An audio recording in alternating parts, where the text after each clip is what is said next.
So here we have the rock salt diffuser. This shipment has a couple of improvements, so I'll show you those. And I'm also just going to go through the functionality of this product. Inside here is actual Himalayan rock salt, genuine rock salt. And I see that they have put the inner cap that used to sit on the top of here, they've put it inside and it's fixed, which is a really big improvement.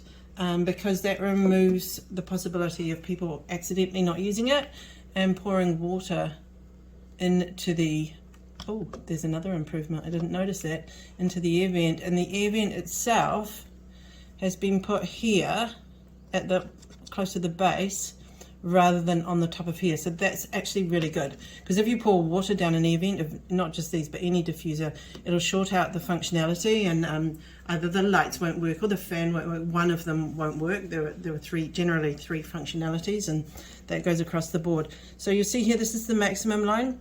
Just fill below that. If you fill to the maximum line or a little bit over it, you'll find you won't get much mist, and that is because it looks tiny. That is actually quite a common thing that happens as well, but it mists for ages just when that's very efficient. So I'm just going to pop some water in here.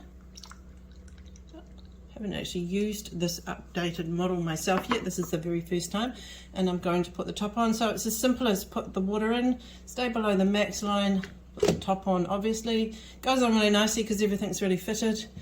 And then we've got two lights here. The left hand button is the light, and the right hand button is the mist. So if you do one short push, you will get continuous mist. There it is there. It's quite a good amount of mist. And if you press it twice, you will get intermittent mist, which means 30 seconds on and 30 seconds off. So I'm not going to wait for that to go off. I'm going to carry on with the lights. When you press the light button once, oh, it's so pretty. You'll get a rotation of the colors. I really like the pink, but it is really pretty the way it rotates through the different colors. If you press, your color that you want to have on as a single color comes up, I believe with this model you can press it again and it will stay on that color. So let's just wait for a different color to come up. This is not a good light, it's much prettier. There's the yellow, it's much prettier in the dark, but I'm just going to press it again. Oh, here comes green. Let's hold green, press it again, and the green should stay. And in the meantime, the mist has gone on to intermittent. So that is really cool.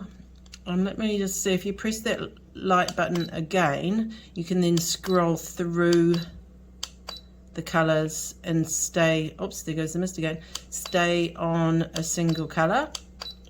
And eventually when you get through, oh, that yellow is really pretty. When you get through all of the colors, there's a highlight and a low light for each. There's our original color. It will switch off the lights, so you're operating without any lights at all, but you've still got your mist going. If you want to turn off the mist, you just long hold. There it goes. Whoops, I think that went on to intermittent again.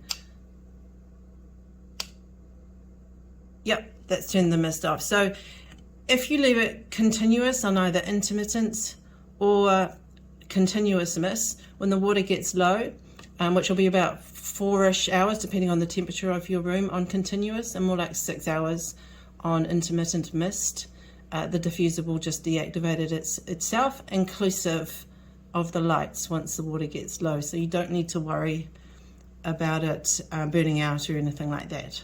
Enjoy!